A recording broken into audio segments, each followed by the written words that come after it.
আত্মা তো নষ্ট হয় না। নজায়তে বিরতে বা কদাচিৎ নায়ং ভূত্বা ভবিতা বা ন ভূয় অজো নিত্য শাশ্বতোয়ং পুরাণ নহন্যতে হন্যমানে শরীরে। গীতা। আত্মার জন্ম নাই, মৃত্যু নাই, হ্রাস নাই, বৃদ্ধি নাই। দেহটা হত হলেও আত্মা হত হয় না। নৈনং ছিন্দন্তি শস্ত্রাণি নৈনং দহতি পাবক নচৈনং ক্লেদয়ং তাপো ন শোষয়তি মারুত। অগ্নি পড়ায় না, তরলে কাটে না, জলে পচে না, বায়ুতে শুকায় না। আত্মা নিত্য অব্যয়, অক্ষয়। অতএব তিনি বলছেন, দেহটাকে যারা আত্মা চিন্তা করে তাদের কষ্ট হয়। যারা দেহটাকে বাদ দিয়ে আত্মাকে আত্মা চিন্তা করতে পারে, সে আত্মা নিত্য অক্ষয় অব্যয়, অতএব তাদের কোনো শোক নাই। ভগবান যেমন গীতাতে অর্জুনকে বললেন, অসচ্চানন্য শৌচস্তম প্রজ্ঞা বাদাংশ ভাষসে। অসচ্চানন গতাসুন অগতাসুশ্চ নানু শোচন্তি পণ্ডিতা।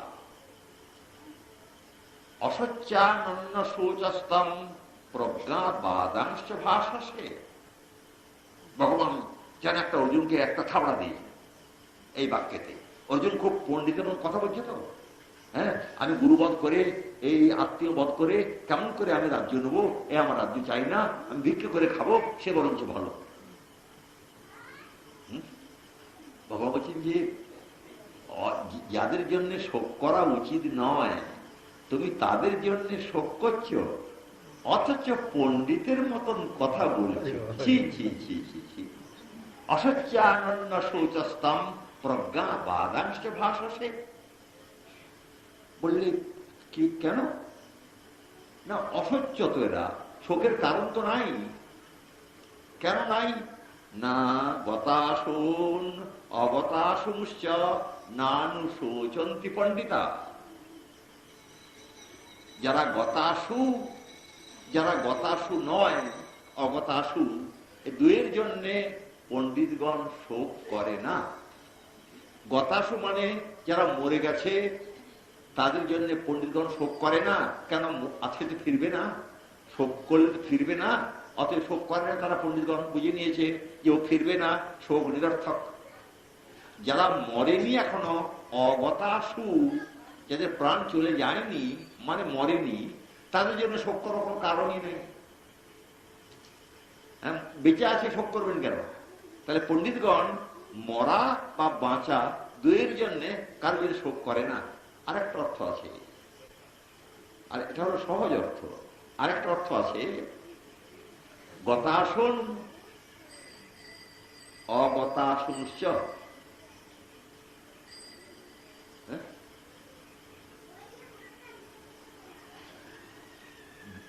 দেহ দুটো, আমাদের প্রত্যেকেরই দুটো করে দেহ। যেমন আপনি রাস্তায় বেরোন দুটো জামা গায়ে দিয়ে, একটা ভিতরে গেঞ্জি টেজি থাকে, তার উপরে একটা শার্ট বা পাঞ্জাবি থাকে। দুটো জামা গায়ে দিয়ে যেমন আপনি রাস্তায় বেরোন, তেমনি আমরাও মহামায়ার রাস্তাতে বেরিয়েছি দুটো জামা গায়ে দিয়ে।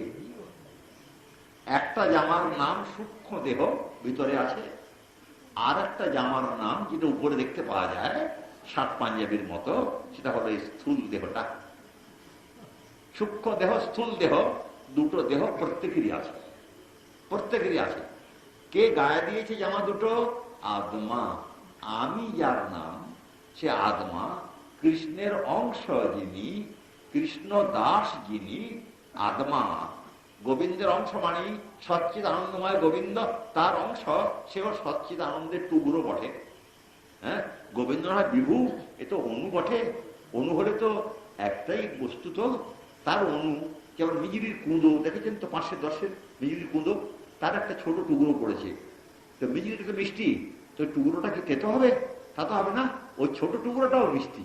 তেমনি গোবিন্দ সচ্চিদ আনন্দময় যেহেতু, তার টুকরোর মতন জীব, সেও সচ্চিদ আনন্দের কণা। অতএব সৎ মানে নিত্য বর্তমান, চিৎ মানে জ্ঞান, আনন্দযুক্ত। এই আমি পরিচয়টা, এই পরিচয়টা অনুসন্ধান করার জন্যই তো সাধন। এই পরিচয়টা করতে হবে। দুটো জামা খুলতে হবে, তো দুটো জামা খুলে আপনি কেমন চেহারাটা আপনার কত সুন্দর, কি ফর্সা না কালো না সরু না মোটা, দেখতে গেলে জামাগুলো খুলুন, তো হবে। তেমনি স্থূল দেহটা খুলতে হবে, সূক্ষ্ম দেহটাও খুলতে হবে, তবে তো আত্মাকে দেখা যাবে আমি কেমন, আমি সৎ চিত আনন্দ, আমি গোবিন্দের অংশ, আমি নিত্য কৃষ্ণ দাস। এটা খুব কঠিন। আমাদের প্রসঙ্গ এদিকে আসছে, কোন দিকে না গতাসুন অগতাসুঞ্চ নান শোচন্তি পণ্ডিতা, গীতা। দুটো দেহের মধ্যে একটা দেহ হলো গতাসু। কোনটা? এই যে উপরের জামাটা, স্থূল দেহটা, এর থেকে প্রাণ বেরিয়ে যায়। প্রতি মৃত্যুতেই এই স্থূল দেহের থেকে প্রাণ বেরিয়ে যায়, তাই এই স্থূল দেহটার নাম হলো গতাসু। অসু মানে প্রাণ, গত হয় অসু মানে প্রাণ যাহা হইতে, তার নাম গতাসু, স্থূল দেহ। স্থূল দেহটার থেকে প্রাণ চলে যায় প্রতি মৃত্যুতে। আর একটা আছে অগতাসু। অগতাসু কে? সূক্ষ্ম দেহ, সেখান থেকে প্রাণ চলে যায় না।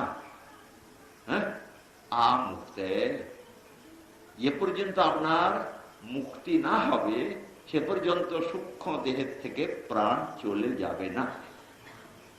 সূক্ষ্ম দেহেতে, সূক্ষ্ম দেহ মানে কি? কতগুলো অবয়ব নিয়ে একটা দেহ, সেগুলো খুব সূক্ষ্ম, দেখা যায় না, এত সূক্ষ্ম। সেই জন্য সব দেহেতেই প্রবেশ করতে পারে। কীট পতঙ্গাদিতেও সেই সূক্ষ্ম দেহটা প্রবেশ করতে পারে, হাতিতেও প্রবেশ করতে পারে, আবার পিঁমড়েতেও প্রবেশ করতে পারে। সূক্ষ্ম দেহটা খুব সূক্ষ্ম, দেখা যায় না। দেখা যায় না, আমরা মনে করি দেখা যাবে না কেন? আমরা সব দেখছি, আর দেখা যাবে না? দেখা যায় না। আপনি এখন দেখতে পাচ্ছেন না। কোনটা দেখতে পাচ্ছেন না? আপনি যে শুনছেন, কি দিয়ে শুনছেন? বলে কান দিয়ে শুনছি। বলে ভুল কথা, এই কান তো অনেকদিন থাকে, তবে কালা হয় কি করে? কান তো অনেকদিন থাকে এরকম চামড়াটা, কালা হয় কি করে? হ্যাঁ, চোখ তো অনেকদিন থাকে, তা দেখতে পায় না কেন? তাহলে কানটা, এই যে চামড়াটা, এর নাম কান নয়। শ্রবণের যে শক্তিটা, তার নাম কান। তাকে আপনি দেখেছেন কখনো? তাকে দেখেননি। এই চামড়াটা দেখেছেন বরাবর। হ্যাঁ, শ্রবণ শক্তিটা দেখেননি, চোখ দেখেননি কখনো।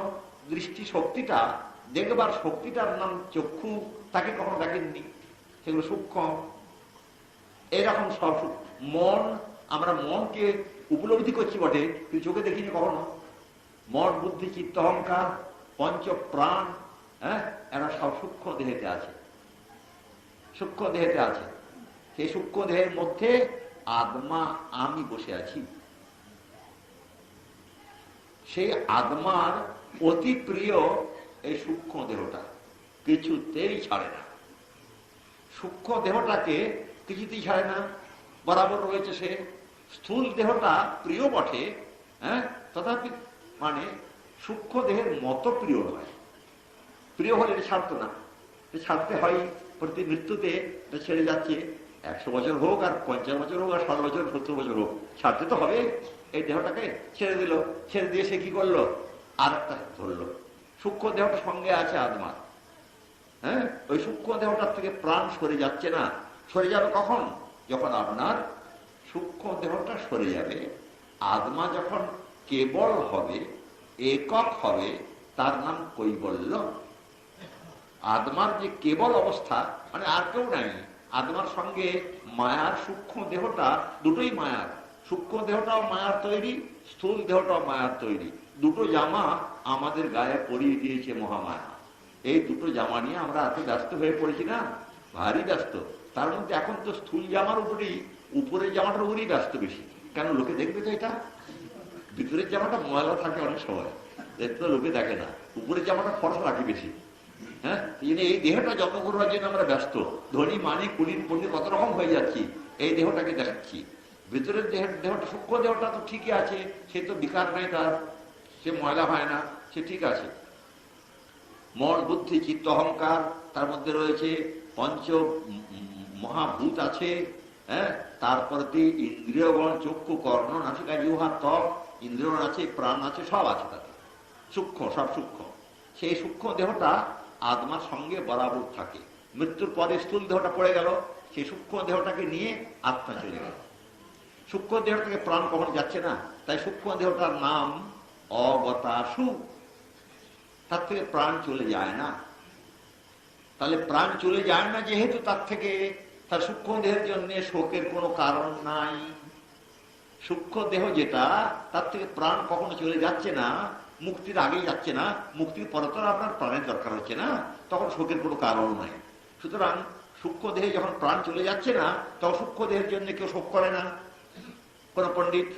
আর স্থূল দেহের থেকে যখন প্রাণ চলে যাবেই, আপনি যতই চেষ্টা করুন, রাজাই হন আর উজিরই হন, হ্যাঁ, তত প্রাণ চলে যাবেই কোনো না কোনো দিন। অতএব এর জন্য শোক করার কোনো প্রয়োজন নাই। তাই অর্জুনকে বলছেন ভগবান, অসচ্চানন্য শোচস্তম প্রজ্ঞা বাদাংশ ভাষসে গতাশুন অগতাশুংশ্চ নান শোচন্তি পণ্ডিতা। হিরণ্যকশিপু তত্ত্বজ্ঞান দিয়ে পুত্রবধূগণ মাকে সব বুঝিয়ে শান্ত করে এখন তিনি চেষ্টা করলেন নিজে অজেয় হওয়ার জন্যে, অজরামর হবার জন্যে। শরীর জীর্ণ হবে না কোনো সময়, আর মৃত্যু কোনো সময় আসবে না,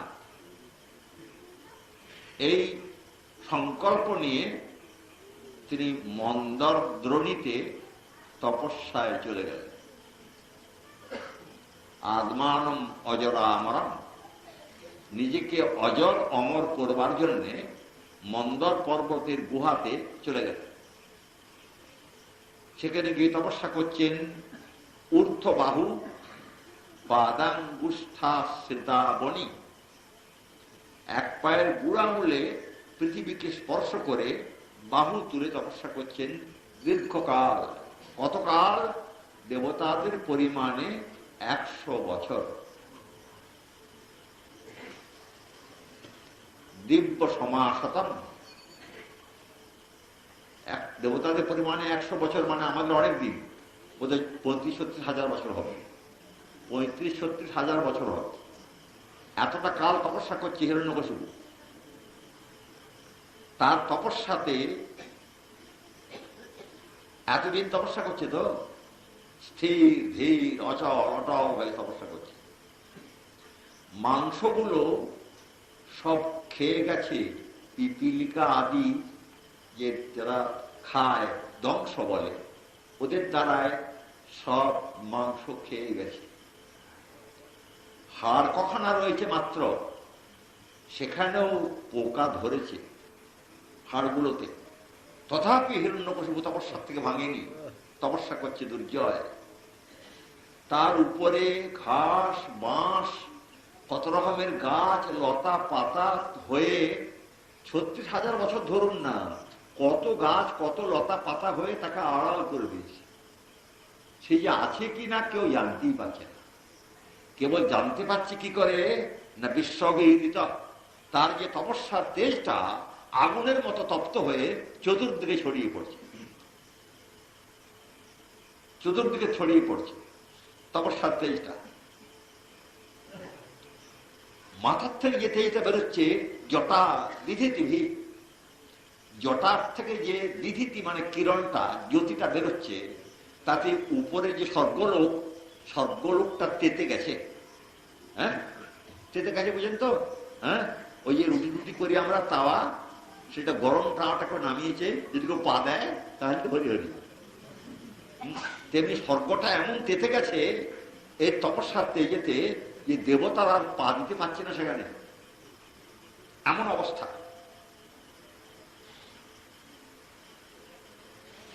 তখন দেবতারা বলে কি করা যায়, কি উপায় করা যায়? তখন সব দেবতারা মিলে ব্রহ্মার কাছে গেল। সব দেবতারা ব্রহ্মার কাছে গেল যে আমরা স্বর্গে থাকতে পারছি না, তার তপস্যার তেজে সব সন্তপ্ত হয়ে গেছে, চতুর্দিক সন্তপ্ত, স্বর্গ পর্যন্ত সন্তপ্ত হয়ে গেছে। এখন আপনি তাকে তপস্যার থেকে বিরত করুন, শান্ত করুন। আপনি সব জানেন, দেবতা ব্রহ্মাকে বলছে আপনি সব জানেন, তথাপি নিবেদন করছি কি না, তার তপস্যার সংকল্প এই প্রকার। এই সংকল্প নিয়ে সে তপস্যা করছে। 14 ভুবনে ব্রহ্মাণ্ড, সে আপনার যে ধাম সত্যলোক পরমেষ্ঠি পদ, তাও সে নিতে চায়। ব্রহ্মার আসনও নিতে চায়, ব্রহ্মাণ্ডের কর্তা হতে চায়। এবং আরো সংকল্প তার যে পাপ এবং পুণ্য, এই দুই বস্তু দিয়ে যে জগতের সৃষ্টি বিচিত্র, এটা আমি রাখবো না, একরকম সৃষ্টি করবো সব। হ্যাঁ, পাপ পুণ্যে কোনো ধার ধারবো না, এমন সৃষ্টি করবো, ব্রহ্মাণ্ড সৃষ্টি আমিই করবো। এই সংকল্প হিরণ্যকশিপু। আপনার আসন গ্রহণের সংকল্প তার। তা আপনার আসন যদি চলে যায়, তো ব্রাহ্মণ, গরু, ঋষি, যজ্ঞ সবারই অকল্যাণ হবে। আপনি আসনে বসে আছেন, তাই ঋষি লোকের মঙ্গল, গো সকলের মঙ্গল, ব্রাহ্মণগণের মঙ্গল, যজ্ঞের মঙ্গল, সকলের জীবগণের মঙ্গল। আপনার আসন যদি সেই হিরণ্যকশিপু কেড়ে নেয়, তাহলে জগৎ ধ্বংস হয়ে যাবে। আর সে চেয়েছে অনিমাদি সিদ্ধি, যাতে তার কোনো সময়তে কিছু রিক্ত না হয়, খরে না যায়। সব সময় অনিমাদি অষ্টসিদ্ধি তার কাছে বাঁধা থাকবে, নতুন হয়ে পুষ্ট হয়ে, মলিন হবে না কখনো। এইসব সংকল্প করে সে তপস্যা করছে। আপনি তার তপস্যার থেকে তাকে বিরত করুন, তাহলে ব্রহ্মাণ্ড দগ্ধ হয়ে যাবে। তার তপস্যার তেজে ব্রহ্মাণ্ড দগ্ধ হয়ে যাবে। ব্রহ্মা সব শুনলেন দেবতাদের মুখে, শুনে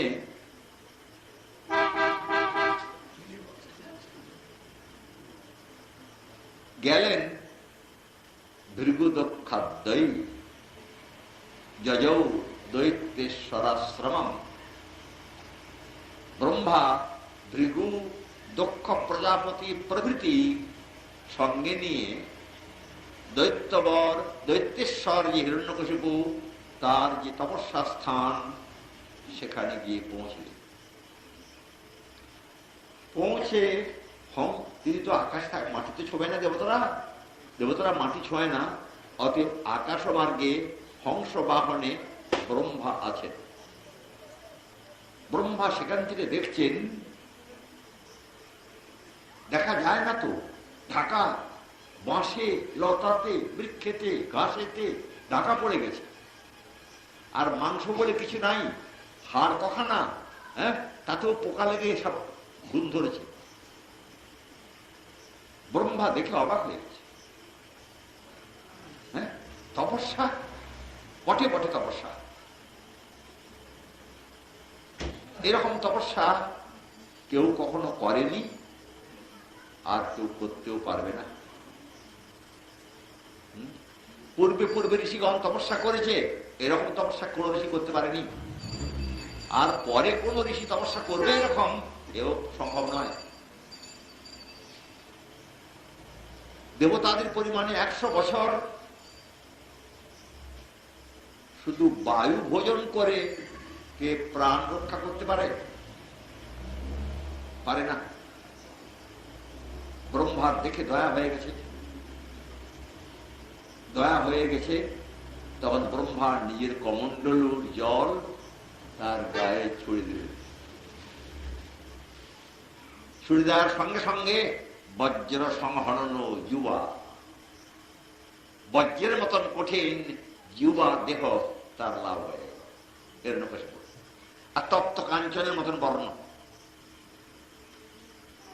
তখন সব বেরিয়ে এলো, বেরিয়ে এসে দেখে তার ইষ্ট দেবতা হংস বাহনে আকাশে অপেক্ষা করছে। হিরণ্যকশিপু স্তুতি করলেন, অনেক প্রণাম বর্ণনা করলেন যে তুমি চিৎ শক্তিযুক্ত, তুমি অচিৎ শক্তিযুক্ত, তুমি জগতের কারণ। ব্রহ্মা বলেছেন তপস্বিদ্ধোষি কাশ্যপ, তুমি তপস্যা সিদ্ধ হয়েছ। হে কশ্যপ প্রজাপতির পুত্র, তুমি তপস্যা সিদ্ধ হয়েছ। আমি বরদ হয়ে এসেছি, তোমার ইচ্ছা মতো বর তুমি প্রার্থনা করো। আর মজা পেয়ে গেল আর কি হিরণ্যকশিপু, ইচ্ছা মতো বর চাইতে পেরেছে, মজা পেয়ে গেল। হিরণ্যকশিপু বলছেন, যদি আমাকে আমার ইচ্ছা মতো বর চাইবার অধিকার আপনি দিলেন, তাহলে এই বর দেন। প্রথম চাইছে, ভূতেভ্য স্তদ বিসৃষ্টেভ্য মৃত্যুর মাভুন মম প্রভু। তোমার সৃষ্ট যে ব্রহ্মাণ্ড, এর কোন প্রাণীর কাছ থেকে যেন আমার মৃত্যু না হয়। তারপরে পরে খুজরু খুজরু বলছেন, দিবাতে যেন মৃত্যু না হয়, রাত্রিতে যেন মৃত্যু না হয়, অস্ত্রে যেন মৃত্যু না হয়, শস্ত্রে যেন মৃত্যু না হয়, বিগত প্রাণ তাদের কাছ থেকে যেন মৃত্যু না হয়, সপ্রাণ তাদের কাছ থেকে যেন মৃত্যু না হয়। আবার আমার অনিমাদ সিদ্ধি, তোমার যেমন সর্বসিদ্ধি যুক্ত হয়ে তুমি আছো, এরকম আমার চাই। ব্রহ্মা শুনে অবাক হয়ে গেছে, আমার সৃষ্ট কোন পদার্থ হতে যদি এর মৃত্যু না হয়, তাহলে এই দুর্দান্ত অসুর তাহলে কি উপায় হবে? যা তপস্যা করেছে, এখন যদি দেবো না বলি আবার তপস্যা করবে, জগৎ ধ্বংস হয়ে যাবে তার তপস্যার তেজে। একে তো শান্ত করতে হবে, তা আমি তো নিরুপায়। তখন গোবিন্দ চিন্তা করছেন, ব্রহ্মা প্রভু রক্ষা করো, আমি নিরুপায়, বর দিতেই হবে আমাকে, কিন্তু তুমি রক্ষা করবে। ব্রহ্মা বললেন, তাতে মে দুর্লভা পুংসাম বরং যম অনুযচ্ছত। তুমি যে সকল বর চাইছো, এগুলো পুরুষের পক্ষে দুর্লভ। কোন পুরুষের পক্ষে এসব পাওয়া দুর্লভ হতে পারে না। তথাপি তোমাকে আমি বর দেব, যা তুমি চাইছো তাই পাবে, যাও। হ্যাঁ, ব্রহ্মা চলে গেলেন, আর হিরণ্যকশিপু সেই রকম তেজস্বী হয়ে ব্রহ্মার বরেতে বেরোলেন। বেরিয়ে তিনি সমস্ত দিক জয় করলেন।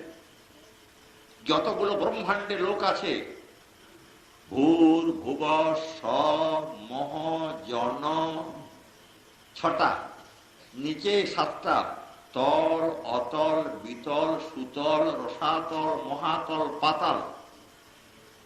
আর 70 লোকটা ব্রহ্মার কাছ থেকে বর পেয়েছিল বলে দয়া করে ব্রহ্মাকে বাদ দিয়েছে, ওকে আর ধরেনি। হ্যাঁ, গুরু মারা বিদ্যেটা হয়ে যাবে, গুরু মারা বিদ্যে তো ভালো নয়, সেই জন্য ব্রহ্মার লোকটাকে ছেড়ে দিয়েছে। দিয়ে বাকি 13টা ভুবন সে জয় করে বসমানীয় নিজের বশীভূত করেছে। 13টা ভুবনকে, বুঝেছেন? হ্যাঁ, ভূরলোক, ভুবরলোক, স্বর্গলোক, মহরলোক, জনলোক, তপলোক।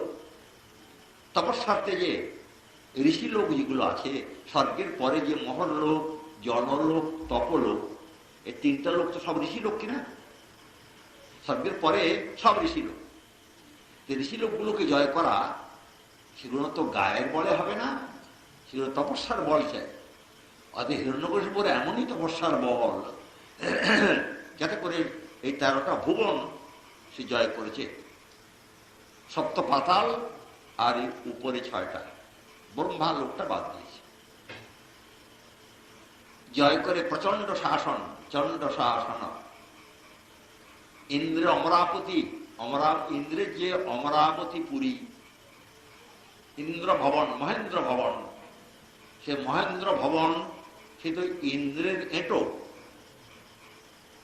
দেবরাজ ইন্দ্রকে এঁটো করেছে ভোগ করে করে, ওটা নেওয়া হবে না। বিশ্বকর্মাকে ডাকলে, শোনো শোনো, আগে আগে আগে, সবই কম্প, সব কম্প। হ্যাঁ, সেরকম দেখেছি যদি সব দেবতারা কম্প। নতুন করে ইন্দ্র ভবন তৈরি করে দাও, সমস্ত যাতে সমস্ত সুখ সম্ভার প্রস্তুত থাকে এমন করে তৈরি কর। বিশ্বকর্মা সব তৈরি করে দিলেন। সব দেবতাগণ 14 ভুবনের 13টা ভুবন সকলেই সব উপায়ন হাতে নিয়ে খালি হিরণ্যকশিপুর মনস্তুতির জন্য অনবরত আসছেন। দেব, গন্ধর্ব, যক্ষ, রক্ষ, কিন্নর, নাগলোক, পাতালবাসী সবাই উপঢৌক নিয়ে আসছে। হ্যাঁ, নারদ বলছেন যুধিষ্ঠিরকে যে মহারাজ বলবার কথা কি, 7টা সাগর আছে আমাদের, দধি খুশুরা সত্যি করে 7টা সাগর থেকে রত্ন জন্মায়, সেই 7টা সাগর তরঙ্গের দ্বারায় রত্নগুলোকে উপঢৌকন দিচ্ছে হিরণ্যকশিপুকে, আর তার সাগরের পদ্মী যে নদীগুলো তারাও রত্ন সব দিচ্ছে হিরণ্যকশিপুকে, যাতে হিরণ্যকশিপু না আমাদেরকে মেরে ফেলে। সাগরের ভয়, সমুদ্রের ভয়, হ্যাঁ, সমস্ত দিক জয় করেছে হিরণ্যকশিপু, মানে সকলকে বশীভূত করেছে। আর প্রচন্ড শাসন, একটু তারতম্য করলে আরো খায়। এখন সমস্ত জগৎ একাধিপত্য লাভ করেছে হিরণ্যকশিপু। একাধিপত্য লাভ করে এখন একটু নিশ্চিন্ত হয়েছে। এখন প্রহ্লাদের জন্ম হয়েছে। এখন প্রহ্লাদের জন্ম হয়েছে। প্রহ্লাদের জন্ম কথা অন্যত্র বলা আছে, এখানটায় বলা নেই। অন্যত্র বলা আছে, অন্যত্র মানে ভাগবতের আগে বলা আছে, তৃতীয় বলা আছে। কখন না, প্রহ্লাদ এখানেই বলেছেন পরে, দৈত্য বালকগণকে উপদেশ করবার সময়। দৈত্য বালকগণ জিজ্ঞাসা করেছিলেন যে ভাই, তুমি যেসব কথা বলছো তত্ত্ব কথা, তুমি এসব কথা শিখলে কোথায়? তুমি শিখলে কোথায়? তুমি তো আমাদের সঙ্গে থাকো গুরুগৃহে, অথবা বাড়িতে যখন যাও তখন অন্তঃপুরে থাকো, তো কোনো সাধুর সঙ্গ তোমার যে হয় তা তো মনে হয় না। হয় আমাদের কাছে গুরুগৃহে থাকো, না হয় অন্তঃপুরে পিতা মাতার কাছে থাকো, তো তোমার অন্তঃপুরে তো সাধু সঙ্গের কোনো সম্ভাবনা নাই। আর আমাদের এখানেও কোনো সাধু যে তোমার কাছে আসে তাও তো দেখিনি, তা তুমি সব কথা শিখলে কোথায়? তখন প্রধান বলছেন, শোনো, যখন আমার পিতা তপস্যায় মন্দর পর্বতে চলে গেলেন, তখন আমি মায়ের পেটে, আমার মায়ের নাম কয়াধু। তপস্যায় যখন চলে গেলেন আমার পিতা, এর পূর্বে তো সমস্ত দেবতাগণ আমার পিতাকে চিনেছেন, কি ভয়ঙ্কর ব্যক্তি সে। আবার আমি তার পুত্র, পেটে আছি মায়ের। দেবতাগণ পিতা চলে যাওয়ার পরে আমাদের রাজ্য আক্রমণ করলো, অসুরপুরী। আক্রমণ করে যে যা পেল নিয়ে গেল, ধনরত্ন আদি যে যা পেল দেবতাগণ নিয়ে গেল। দেবরাজ ইন্দ্র বুদ্ধিমান, সে আর ধনরত্নে হাত না দিয়ে আমার মাকে নিয়ে চলে গেল। হ্যাঁ, মাকে নিয়ে চলে যাচ্ছে দেবরাজ ইন্দ্র। অরক্ষিত পুরী তো, হিরণ্যকশিপু নাই, তাই দেবতাগণ আক্রমণ করে দণ্ডভণ্ড করেছে পুরীকে। দেবরাজ ইন্দ্র মাকে নিয়ে চলে যাচ্ছেন। চলে যেতে কথা একটা আছে না, যেখানে বাঘের ভয় সেখানে সন্দেহ হয়, কথা একটা আছে। ঠিক সন্দেহ হয়েছে, বাঘের ভয় যেখানে সেখানে সন্দেহ হয়েছে। পথে যেতে যেতে কয়াধুকে নিয়ে দেবরাজ ইন্দ্র চলে যাচ্ছেন, নারদের সঙ্গে দেখা। নারদের সঙ্গে দেখা, নারদ বলছেন, ও দেবরাজ, পরস্ত্রী হরণ কবে থেকে আরম্ভ করলেন? তখন ইন্দ্র সর্বতা খেয়ে বলছেন, আগে পরস্ত্রী হরণ নয়, আপনার তো কোনো কষ্ট নাই, কিছু বোঝেন না, জগতের হালচাল বলে সব বুঝি। বললে কি ব্যাপার? বললে শোনো, জানেন আপনি সব? বলে কি বলুন না, তো জানি না, জানি পরে বলছি। বলে হিরণ্যকশিপু কিরকম জানেন? বলে হ্যাঁ হ্যাঁ, সে স্বাভাবিক এমনিতেই প্রচন্ড, তার ভয়ে দেবতাগণ কম্পিত হয়ে আছে।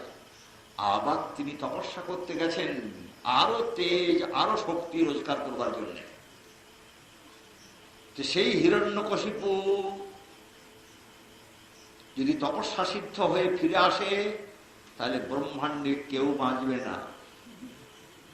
তারই পুত্র আছে এই রমণীর গর্ভে, তাহলে বুঝুন, বাপ আর বেটা যদি একসঙ্গে এরা জগৎ ধ্বংস করে তাহলে কি হবে বলুন দেখি। তাই শত্রুর নিয়ম হচ্ছে যতটা পারো শত্রু কমাও, যতটা পারো শত্রু কমাও, এই তো নীতি। সেই নীতি অনুসারে আমি হিরণ্যকশিপুর পুত্রটাকে মারবার জন্যে আমি রমণীকে নিয়ে যাচ্ছি। হ্যাঁ, কেননা বাপ বেটা যদি শত্রুতা আরম্ভ করে তার দেবতারা কেউ বাঁচবে না। তাই একটা তো অন্তত মারি, পুত্রটাকে তো মারি, এই রমণীকে নিয়ে যাব, আমার ঘরে রাখবো। হ্যাঁ, প্রসব হলে সন্তানটাকে মারবো, মেরে রমণীকে পাঠিয়ে দেবো। তাহলে অন্তত শত্রুর কিছুটা কমলো, শত্রুর কিছুটা কমলো। নারদ হেসে বলছে, দেবরাজ সবটাই আপনার ভুল, সবটাই ভুল। কেন দেবর্ষি? বললে যে আপনি যা মনে করেছেন যে এই বালককে আপনি মারবেন, তো বলে হ্যাঁ, সন্তান প্রসব হলেই আমি মেরে ফেলব। বললে অসম্ভব, এসব অনন্তানুচর বলি, অনন্তের শ্রী ভগবানের অনুচরিণী মহাবলবান, আপনার সামর্থ্য নাই এই বালককে বিনাশ করা। বলেন কি? বলে হ্যাঁ, আপনার চেয়ে অনেক শক্তি বেশি আছে। ইন্দ্রের যে শক্তি, ত্রিভুবনের অধিপতি ইন্দ্র আপনি, আপনার যে শক্তি তার থেকে অনেক বেশি শক্তি আছে এই পুত্রের।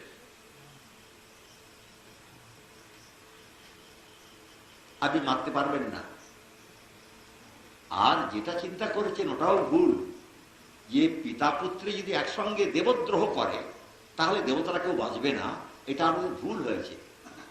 হ্যাঁ, যদি কখনো দেবতাদের শান্তি হয়, জগতের কখনো শান্তি হয়, তো এই পুত্রের দ্বারাতেই শান্তি হবে, অন্য কোনো উপায় নেই। অতএব পরিত্যাগ করুন, মুচ্যতাং মুচ্যতাম এষা, ভগবত ভক্তের জননী, ত্যাগ করুন। তখন ইন্দ্র ভয় পেয়েছে, একত্রে হিরণ্যকশিপুর অত্যাচার, তার উপরে যদি হরির কাছে অপরাধ হয়, হ্যাঁ, হরি ভক্তের কাছে অপরাধ হলে হরির কাছে গিয়ে লাগবে। তো হরি ভক্তের কাছে অপরাধ করলে হরির কাছে গিয়ে লাগবে। ইন্দ্র ভয় পেয়েছে, কি জানি কি হয়, হরি আবার যদি রুষ্ট হন তাহলে জলে আগুনে ঠাই নেই, তার থেকে বড় দরকার নেই, ছেড়ে দিয়েছে। কয়াধুকে ছেড়ে দিয়েছে, শুধু ছাড়েনি, প্রণাম করেছে, প্রদক্ষিণ করেছে, করে পালিয়ে গেছে ইন্দ্র। ভগবত ভক্তি জননী তো, হ্যাঁ, প্রণাম বন্দনা করে প্রদক্ষিণ করে পালিয়ে গেছে। কয়াধু পড়লো বিপদে। কয়াধু বিপদে পড়েছে কেন না? নারদ বললেন যে মা, তুমি এখন কোথায় যাবে? বললে বাবা, তাই তো ভাবছি, আমাদের পুরী তো এখন অরক্ষিত, তিনি তো তপস্যায় গেছেন, এখন যদি আবার কোনো দেবতা যদি এরকম অত্যাচার করে, বললে আমিও তাই ভাবছি মা, এক কাজ করো, তুমি এখন আর তোমার বাড়িতে ফিরে যেও না, আমার আশ্রমে থাকো। নারদের আশ্রমে থাকলো প্রহ্লাদের মা কয়াধু। হিরণ্যকশিপুর ছেলে হরিভক্ত হবে কি করে? মহৎ কৃপা না পেলে কেউ হরিভক্ত হয়? হতে পারে না। নারদের আশ্রমে থাকলো কয়াধু, যথোচিত পরিচর্যা করেন নারদের, থাকেন, দীর্ঘকাল কেটে যাচ্ছে।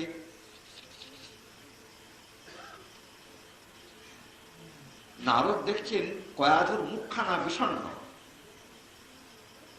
কেন? একদিন বললেন, মা তোমার মুখখানা বিষণ্ণ কেন? ও, বুঝতে পেরেছি। নারদ নিজেই বলছেন, বুঝতে পেরেছি, তুমি ঋষির আশ্রমে আছো, তোমার পেটে সন্তান, যদি প্রসবকাল আসে তাহলে ঋষির আশ্রমে তোমার কি অবস্থা হবে, এই চিন্তায় তুমি বিষণ্ণ না? বলে হ্যাঁ বাবা, আমি এই চিন্তায় বিষণ্ণ। এই ঋষির আশ্রম আমার যদি প্রসবকাল উপস্থিত হয় তখন আমি কি করব? বললে এর জন্য চিন্তা কি মা, আমি তোমাকে বর দিচ্ছি, তুমি যখন ইচ্ছা করবে তখনই প্রসব হবে, তার আগে হবে না। তাহলে বুঝুন প্রহ্লাদ পেটে ছিল কতদিন। হিরণ্যকশিপু বাড়ি তপস্যা থেকে বাড়ি ফিরে আসার পরে কয়াধু এসেছে। তাহলে 35-36 হাজার বছর প্রহ্লাদ পেটে ছিল। এই এতটা কাল নারদ ঋষি সময় পেলেই কয়াধুকে লক্ষ্য করে, প্রহ্লাদ বলছেন আমার মাকে লক্ষ্য করে নানা ভক্তি উপদেশ করতেন, নানা ভক্তি উপদেশ করতেন। তো মাকে উপলক্ষ করে বলতেন, কিন্তু লক্ষ্য ছিল দেবর্ষির আমি, আমাকেই লক্ষ্য করে তিনি উপদেশ করতেন। সে সকল উপদেশের কথা আমার মা স্ত্রী স্ত্রী জাতি বলে, আর কালস্য দীর্ঘত্বাৎ বহুকাল অতীত হয়েছে বলে সব কথা মায়ের মনে নাই। দেবর্ষি পাদের কৃপায় আমার সব টাটকা মনে আছে, আমি একটুও ভুলিনি। এই চলে গেল, প্রহ্লাদ ফিরে এলো। এখন প্রহ্লাদ একটু বড় হয়েছে, 4-5 বছর হয়েছে। তখন হিরণ্যকশিপু এখন একাধিপত্য ব্রহ্মাণ্ডের প্রায় সমস্ত জগৎ আজ্ঞাবহ। তখন হিরণ্যকশিপুর পুরোহিত শুক্রাচার্য, অসুরগণের পুরোহিত শুক্রাচার্য, গুরু পুরোহিত। শুক্রাচার্যের 2 পুত্র ষণ্ড অমর্ক, তাদের কাছে লেখাপড়া শিখতে দিলেন 4টি পুত্র হিরণ্যকশিপু। তার মধ্যে প্রহ্লাদ সর্বোত্তম, আর্য, শীল সম্পন্ন, সর্বভূত হিতে রত, গুরুষু ঈশ্বর ভাবনা, গুরুতে ঈশ্বর ভাবনা। আর যারা বয়োজ্যেষ্ঠ বা আর্য, তাদের কাছে মস্তক অবনত সব সময়। এই প্রহ্লাদ সুশীল, তাকে দিলেন ষণ্ড অমর্কের কাছে লেখাপড়া শিখতে দিতে। বলে দিলেন হিরণ্যকশিপু মাঝে মাঝে আমার ছেলেকে নিয়ে আসবে, কিরকম লেখাপড়া শেখাচ্ছ তোমরা, আমি একটু পরীক্ষা করে দেব। এ বলে প্রহ্লাদকে গুরুগৃহে পাঠিয়ে দিলেন। এরপরে প্রহ্লাদকে কিছু লেখাপড়া শেখাবার পরে গুরুগণ হিরণ্যকশিপুর কাছে প্রহ্লাদকে সাজিয়ে গুজিয়ে নিয়ে এসে দিয়েছে। হিরণ্যকশিপু এরপরে প্রহ্লাদের কিরকম পড়াশোনা হচ্ছে জিজ্ঞাসা করবেন। আমরা আগামীকাল যথামতি সে কথা নিবেদন করব।